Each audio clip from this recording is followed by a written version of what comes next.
Yo, Shimmy, where you been? Where's the One Piece, bro? Where's the One Piece? We are back with some more One Piece, so lock the in. Yes, you. And let's get into it. Now, we're all the way back in Sorbet Kingdom and we see Kuma all grown up. Bro is at least benching 225 with one arm. But he's out here taking in all the pain of everyone in the kingdom.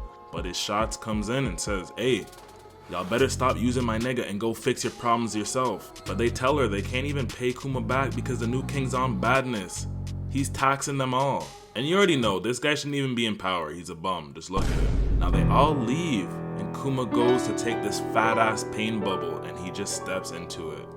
I'm not gonna lie, this is a visual representation of me when I found out my hoe was going. I was sick. And Ginny's just out here crying. Listen, she's a real shorty though. She put him in bed and made sure that he's straight. Listen guys, we all need to focus on one girl this year. I'm lying, get a roster of 10 hoes.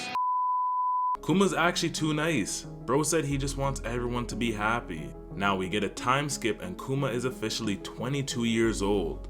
This is when you leave YN status. And Ginny walks up to him and says, hey listen, I fuck with you, you fuck with me, let's just get married. But Kuma's on his period. He knows his worth. He can't just settle for anyone. Nah, but for real, he doesn't want to be with her because he's got that cursed blood and he doesn't want to ruin her life and ruin their child's life. Like, I get it, but like, if Badgyal is asking you something, you just do it, right? Now we look in the paper and we see Dragon actually putting in work. Yes, there was a point in time when Dragon didn't just sit around and let his members get hurt. He's still on fraud watch for me though. Him, Bogard, Kong, they're all on fraud watch. Now we skip 3 more years and Kuma sees all of his old homies in shackles with the royal guards. Bro's like, what the f are y'all doing? They're old as fuck, they're not going nowhere? Listen boy, you don't want smoke. We're from the royal guard, okay? You don't want none of this. And Kuma just gets pissed and launches a paw at them and he turns into Jotaro and takes them all out. But they say, nah, we not going out like that. We're not even gonna put you in slavery, you are dying. Kuma says, y'all fought with the wrong pastor and he destroys them all. But because all of this, him and Ginny get thrown into jail. Basically the king said, hey, everybody in the south, make them slaves, they're bums anyway. But then out of nowhere, the Revolutionary Army pulls up and they stop the king. And finally, Ivankov, Kuma and Ginny reunite and Dragon pulls up too. Hold up, where's bro's tattoo though? But after that, they all join the Revolutionary Army and they start putting belt to ass all over the world, taking everybody out. And Dragon also says he used to be in the Navy. So damn, bro really left the ops. Then another 8 years later, something horrible happened. Ginny got abducted. And worst part is, Kuma didn't even hit yet, bro. This is insane. And since Ginny's been gone, Kuma's really been crashing out. And it gets even worse. Ginny wasn't just abducted by anyone. No, the girl was abducted by a celestial dragon. And he wants to make her his wife. My wife? So Kuma's going insane. He goes out on a mission, sees the ops, and just destroys all of these knights left and right. He doesn't care about shit anymore. His gal is gone. Now, another 2 years later, we see someone on a ship with a baby and she's got shit all over her face. Don't tell me that's fine shit right now. And she said the baby's name is Bonney? Now at the Revolutionary HQ, they're all chilling, chopping it up. Then they get a call. And it's from Ginny. She's like, how y'all doing? I can't lie, I got sick and they kicked me out. And they're all like, oh bless, you're out. Like, what's up, where you at? Let's come scoop you. She said, nah, I can't see y'all, this is my goodbye. But Kuma's not having it. He said, I'm coming to save you. He disappears, goes all the way to the church. But Shorty's already dead. He runs in and he's like, what the f did those guys do to you? But she can't even respond, she's gone already. And Kuma's just there bawling. Nah, I can't lie, this is actually a horrible backstory. Bro lost his parents, got turned into a slave, then lost his gal too. Love, bro. But then he hears crying and it's a baby. He says, don't worry, I'll raise your child. Like, okay, now he's gotta be stepdaddy too? Yeah, this is crazy. Now some more years pass and he's raising Bonney. But then something appears on Bonnie's face. Kuma says, we not doing this again. He boards up all the windows and calls doctor after doctor, trying to have them figure out what this is. But they're like, listen gang, we ain't never seen nothing like this in our lives. I'ma just tell you this, she's cooked though. She ain't making it. And with that, Kuma said, you know what, I gotta quit the Revolutionary Army. I gotta be with Bonney. So now 5 more years pass, and a doctor actually knows what this disease is. So he pulls up and he says, I can't lie, twin, I know what this is, but it's incurable. It's called sapphire stones. Basically, sunlight, moonlight, any light will cook her. Kuma's like, so if we keep her out of the light, we're blessed, right? Hell nah, gang, that shit's gonna keep progressing. I'ma keep it a buck with you. She's not hitting double digits, she's done. Yeah, I'm telling you, this guy's life is horrible. But then out of nowhere, the king comes back and he's on demon timing. The man is taking everyone out. So he sets the town on fire and Kuma's trying his best to help everyone out. Everyone's like, Kuma, you've done enough, gang, just get out of here.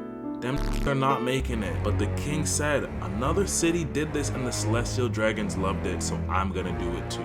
Like, hold on. You're telling me you're doing this to get praised by next Mon? Are you okay? But the people ain't going out like that. They start to fight back and start resisting. And what do you think the king says? He tells his guards, kill them and I'll reward you. So a man gets shot. Kuma is vexed. He walks up and they're all like, who the hell is that? But this is the real tyrant Kuma. At the church, they're just treating people, and Bonney's like, damn, I hope my pops is good. This is looking serious. Now remember how I said this is the tyrant Kuma? The man goes into the castle, destroys everyone, and he's just walking down the king. The king's like, how did you get in here? How did you get through that much people? But Kuma's on badness. He says, hey, you know and I know you don't want these problems, so stop this shit right now. And then the king calls him a country bumpkin preacher, like, alright. He's trying to shoot Kuma and Kuma keeps walking him down and he gets ready and gives him a rude punch to the face. And that shit destroys the whole castle. And this incident would be known as the Solo Revolution of Sorbet Kingdom. Now we cut to Mary Joa and someone says, I heard there's a new king of Sorbet. And who do you think he's talking to? Yes, it's that bitch Saturn. This guy is actually everywhere. But he says, a new king? Who the fuck is that? So basically, because the people loved him so much, Kuma became the king. But he's still a humble guy. The man is just living out of the church. Now, Kuma's chopping it up with the people, and then they're like, who the hell is that girl running in the church?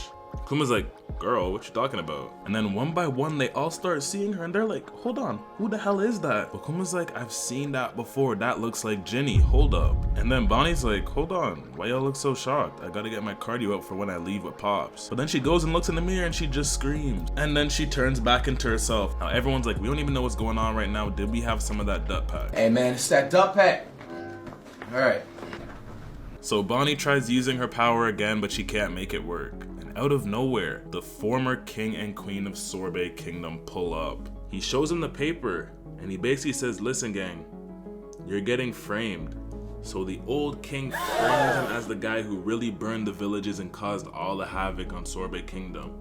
But that basically means he has the whole government on his side. Apparently the man is bringing battleships to come take out Kuma. Listen, Kuma's on smoke though. He says, that coming back to the country, I dare him to. But he also says, once I fight him, I can't be the king no more because y'all won't be safe. So he tells the former king, you gotta take the throne again. Now with that, Kuma goes solo dolo on a ship all by himself and he runs into the Marines and they have 3 big ass ships. I don't know why they didn't start shooting already. Now the old king is on this ship and he's looking out and he pulls out his binoculars and he's like, I know that ain't who I think it is. It is. Hey Navy, that's him. That's the guy who messed everything up. Y'all need to get rid of him today. But Kuma's on badness. The man jumps up in the air and they're all like, hold up, this is who we're supposed to take out? Like, look at the man's face right here. He knows he's cooked. So Kuma does some next crazy attack and destroys all of their ships, hopefully killing all of them. But with that, Kuma finally got his first bounty and it just kept going up after that. Now back in Sorbet, Bonney's like, damn, where's my pops at? I haven't seen him in a minute. Listen, your pops is a hero. That's what it is now. She said, just cause of that, I'ma be a pirate too. Now Kuma's going all around asking random people if they've seen this disease. He asked this tribe and they're like, gang, we don't even wash our ass. We don't know nothing about curing a disease, bro. But we praying for her though. We have this guy trying to take Kuma's bounty.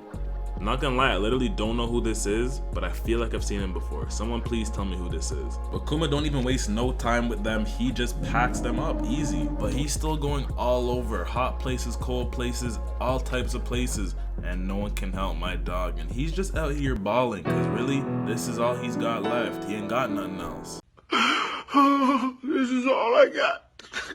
But one morning, he's sleeping, and then another ship pulls up on him, and it's the Revolutionary Army. They're like, Kuma, where you been, gang? So he hops on, and they're all just catching up, drinking some of that 1800. Bro's even got revolutionary shit on his shoulder. But Dragon tells him, it's the last time we seen you. Ivankov's been put in the bin, Inazuma's been put in the bin, but you're the real story. We heard you been a tyrant, a king, and a pirate. What you been doing? Bro's out here moving like Master P. If you know, you know. And look how Shorty's just on his shoulder, kicking her feet. Bro's better than me. I would have folded already. Dragon's like, twin, everyone wants to see you again. Come back. But Kuma says, you know my situation, bro. I gotta be with Bonney. But he says, listen, I got a homie. He's a Navy scientist. His name's Vegapunk. With this big ass head. But basically, he's gonna be transferring labs right now. And during this transition, it's easier to have him help you.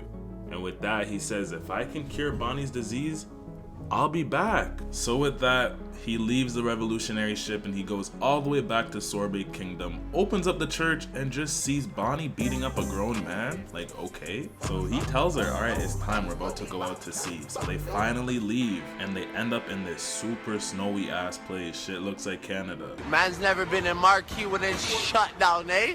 Trust me, daddy. But this is actually what Egghead started as. So he walks in and Vegapunk's like, damn, nigga, you big as hell. I never seen nobody like you. And Kuma's like, I was thinking the same thing. Your head fat as shit, boy. Huge as shit, boy. You look like KSI. Even Bonney comes out and says that shit's gross. So Vegapunk takes a closer look at her sapphire scale. And he's like, y'all did good to keep this shit suppressed, not gonna lie.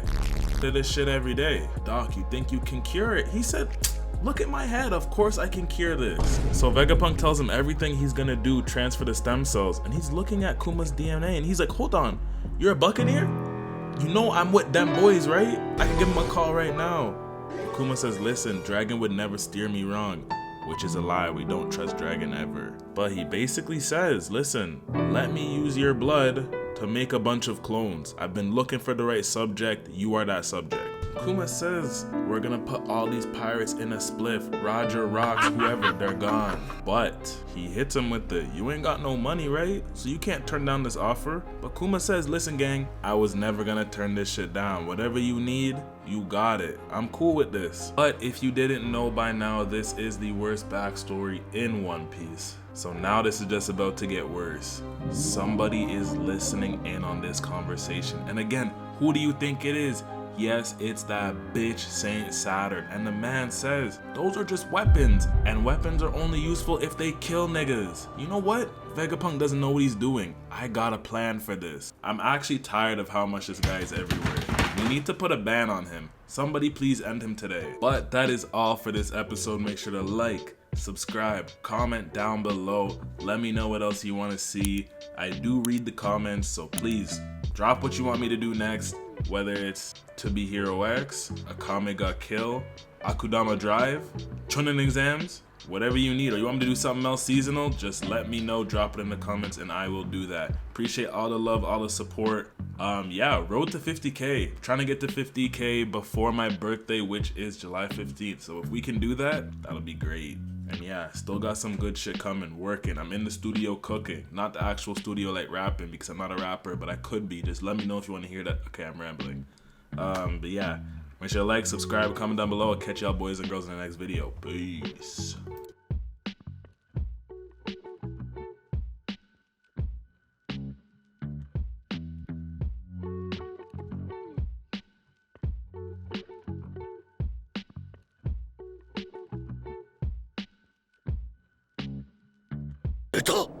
すいません、思わぬ敵が。